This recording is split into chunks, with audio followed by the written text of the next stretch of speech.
സഹകരണ വകുപ്പ് കടകംപള്ളി സുരേന്ദ്രൻ ഏറ്റെടുത്തത് മുതൽ മന്ത്രിക്ക് ഉറക്കമില്ല. നോട്ട് കാര്യത്തിലും സഹകരണ കാര്യത്തിലും കേന്ദ്ര ഇടപെടലുകളാണ് കടകംപള്ളിക്ക് തലവേദനയാവുന്നത്. കേരളത്തെ മര്യാദയ്ക്ക് ഭരിക്കാൻ അനുവദിക്കില്ലെന്ന് കോടിയേരിക്ക് പ്രസ്താവന ഇറക്കാവുന്നതാണ്. ക്രിസ്മസ് പരിപാടികളിൽ പങ്കെടുത്ത് സാന്താക്ലോസ് വേഷമണിഞ്ഞെങ്കിലും മന്ത്രി മനസമാധാനം തേടുകയാണ്.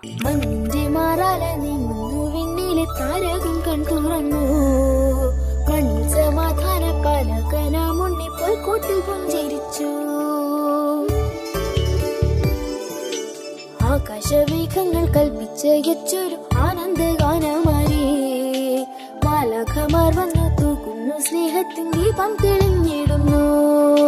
മംഗളമംഗളമേ സോദരരെ മംഗളമംഗളമേ, ഇവരെന്നേക്കും നിന്റെ നാമത്തിൽ മഹത്വമംഗളമേ. ജഗദീശ ഈ ഭവനത്തെ എന്നുമേ കാക്കണമേ, ഇവരെന്നേക്കും നിന്റെ നാമത്തിൽ മഹത്വമംഗളമേ.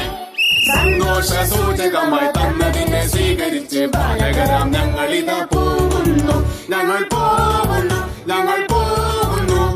സന്തോഷ സൂചകമായി തന്നതിനെ സ്വീകരിച്ച് ബാലകരാം ഞങ്ങളിതാ പോകുന്നു, ഞങ്ങൾ പോകുന്നു, ഞങ്ങൾ പോകുന്നു.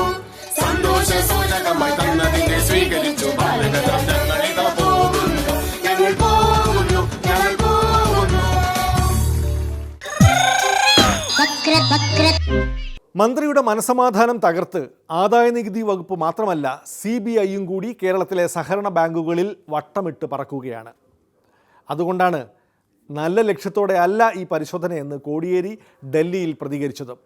കോടികളുടെ കള്ളപ്പണമെത്തിയ BJP പ്രസിഡന്റ് അമിത് ഷാ ഡയറക്ടറായ സഹകരണ ബാങ്കിൽ കൂടി CBI ഒരു പരിശോധനയ്ക്ക് തയ്യാറാവണം. വക്രദൃഷ്ടി സമാപിക്കുന്നു. വീണ്ടും തിങ്കളാഴ്ച രാത്രി ഇതേ സമയം. നന്ദി, നമസ്കാരം.